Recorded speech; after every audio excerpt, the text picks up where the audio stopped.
Things just took another major turn as we have multiple Toronto Blue Jays updates to go over today ahead of their big game tonight against the Atlanta Braves. And these updates are not what fans expected. We're going to break that down and discuss what this means going forward, as well as a couple of interesting tidbits surrounding the Jays following an absolutely brutal loss in the first game home since Vladimir Guerrero Jr. extended with the Blue Jays and his monster contract. So a ton to go over today. But folks, before we get into all that, if you're part of the percentage who aren't subscribed to the channel, this is the place to be for daily Jays content. Your guys' support has been unbelievable. And if you guys are part of the 71% who aren't subscribed to the channel and you enjoy it, make sure that subscribe button. Of course, I didn't have a video last night following the game. They got absolutely destroyed in what was a disappointing game, but those type of games happen in baseball. We saw the end of the Easton Lucas, masterclass era. However, we have a bunch of updates that have come out and have pretty big implications because the Jays desperately need some of these guys to return. Yesterday, we saw a game without Kirk, without Springer, and we have some updates. We'll start with George Springer. Now, this one, we're going to start with some positive news here. So this is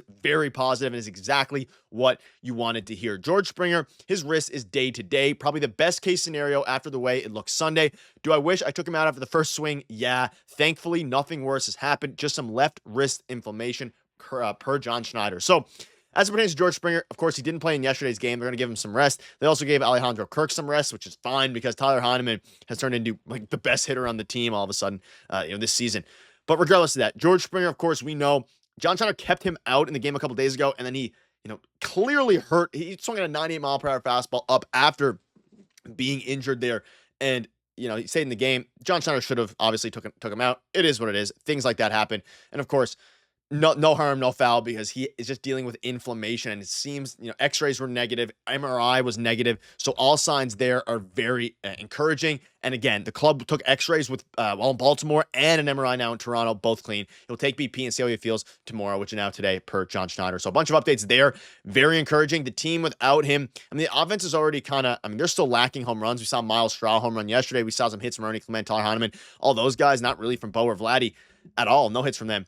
But we can kind of see now that the team is starting to slowly get their hitting back. And if you can get George Springer, we need him to be fully healthy. But speaking about getting your hitting back, Daulton Varsho has played an extended spring training game with clearance for full throwing, said manager John Schneider. Made only routine throws. Will hit live BP tomorrow. Join his wife, who's going to have their kid on Wednesday, and then start the rehab stint after. This is fantastic news. And this is exactly what you wanted to hear. Now, there is an update later in the video that you don't want to hear, so a bunch of different things there, but we're going to start with this one.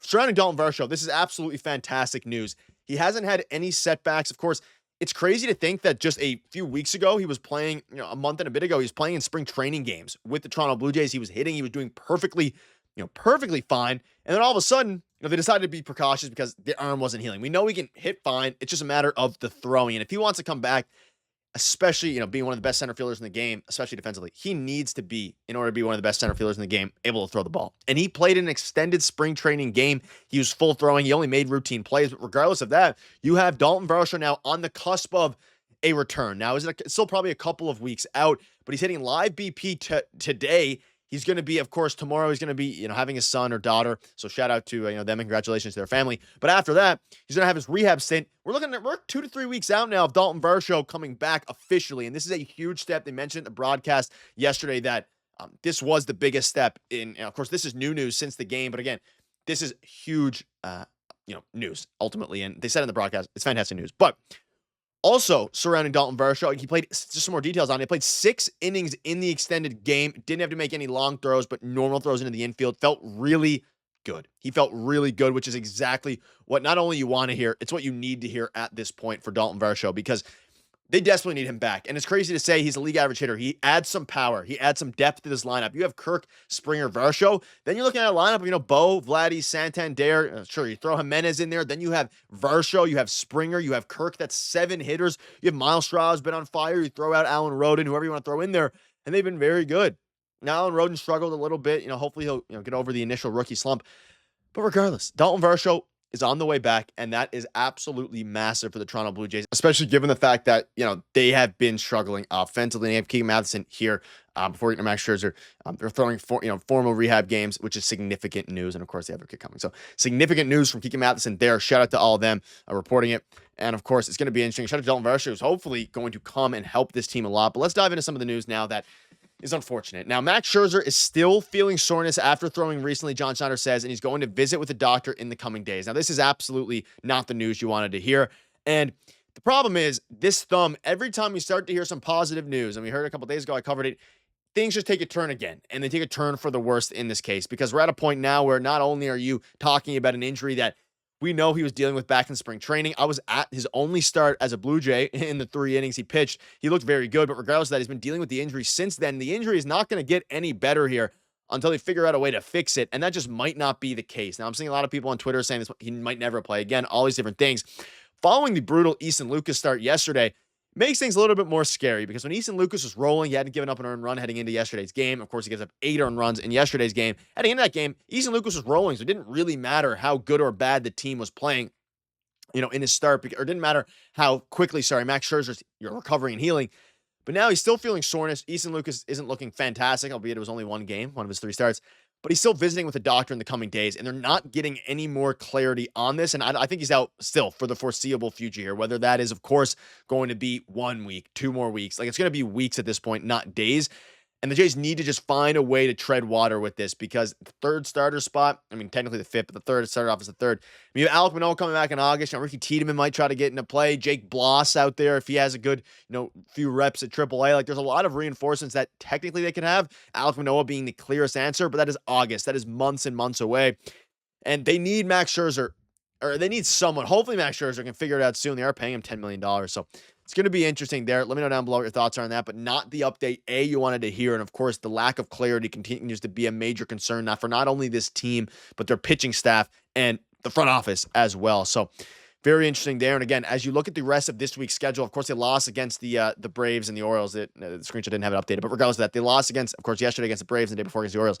Or they beat the Orioles on the 13th. They lost against the Braves yesterday, excuse me.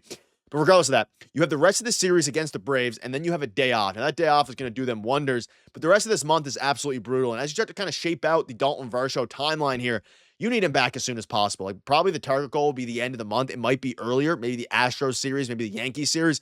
You need Daulton Varsho back in order for this team to really reach its full potential. So it's going to be interesting. It's going to be a crazy game tonight. I'm considering a Jays Digest must win once again. That's my 2nd in 3 games, which isn't very common. They need to go out and win tonight's game to stay top of the AL East, because they're a half game back now. And also, prior to yesterday's game, the Jays finally got some respect in the power rankings. They were ranked 10th in the power rankings. They moved up from wherever they were, late teens, early 20s.